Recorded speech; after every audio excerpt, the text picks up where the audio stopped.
Hi, welcome to episode 73 of Pink's Picks Book Recs, commentary from a sort of retired English teacher. How do you choose the books that you read? Well, hopefully it's from watching this channel. My rather circuitous route to today's title, Between Two Kingdoms, was the perfect storm of completely unrelated events.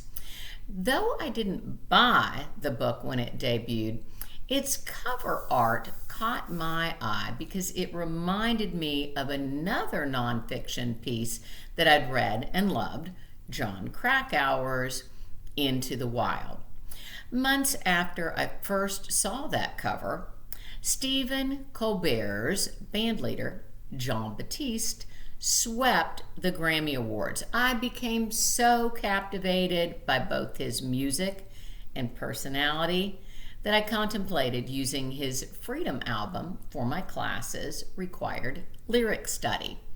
My decision was finalized when I learned that Batiste had met his wife in band camp, a narrative that would resonate with my musically inclined students.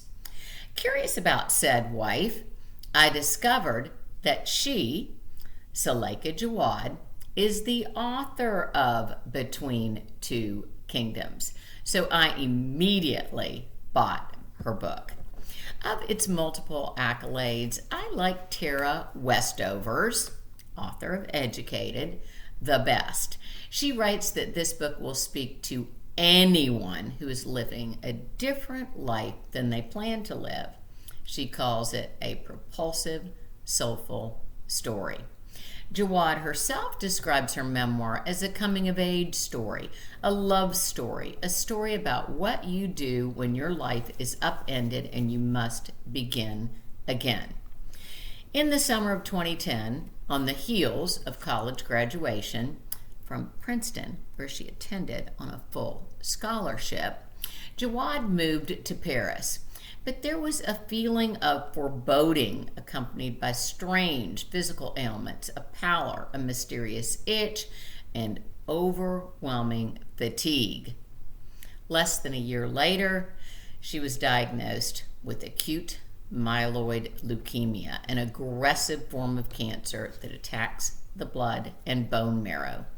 Thus begins Jaouad's journey between two kingdoms, a title derived from Susan Sontag's Illness as Metaphor, where Sontag writes that everyone who is born holds dual citizenship in the kingdom of the well and the kingdom of the sick.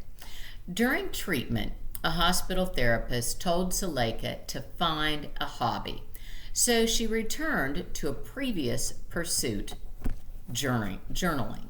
Inspired by Frida Kahlo, who transformed her convalescence into a place incandescent with metaphor and meaning, Jaouad decided to reimagine her survival as a creative act. She started a blog to provide a platform for a population of people who are too often misunderstood and overlooked, young adults with cancer. Overnight, her blog was picked up by the Huffington Post, and 2 weeks later, the New York Times emailed requesting that she write an essay. Instead, she pitched a column called Life Interrupted. This in turn led to magazine profiles, TV appearances, speaking engagements, and an Emmy Award. While the column ran, she received hundreds of letters from strangers offering encouragement and sharing their own stories of the inability to move on after dramatic life changes, but the necessity of moving forward. Following 4 years of treatment and finally being declared cancer-free, Jaouad couldn't reconcile what she imagined remission to look like with the facts of her reality.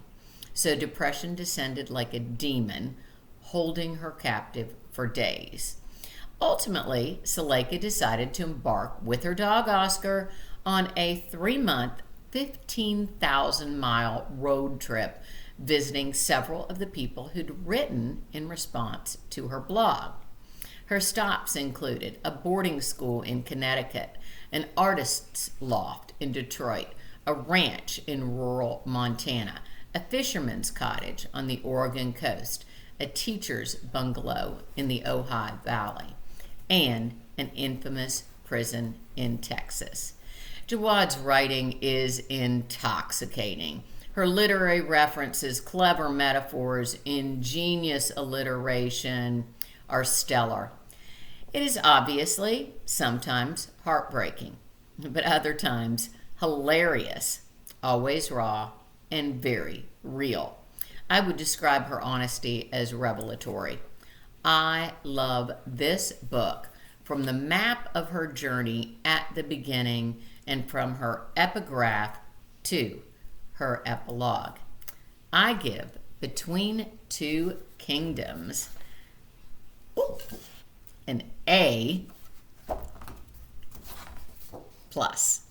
Next time, I will discuss Amar Tolz's The Lincoln Highway. Until then, make good choices and do your homework. Bye-bye.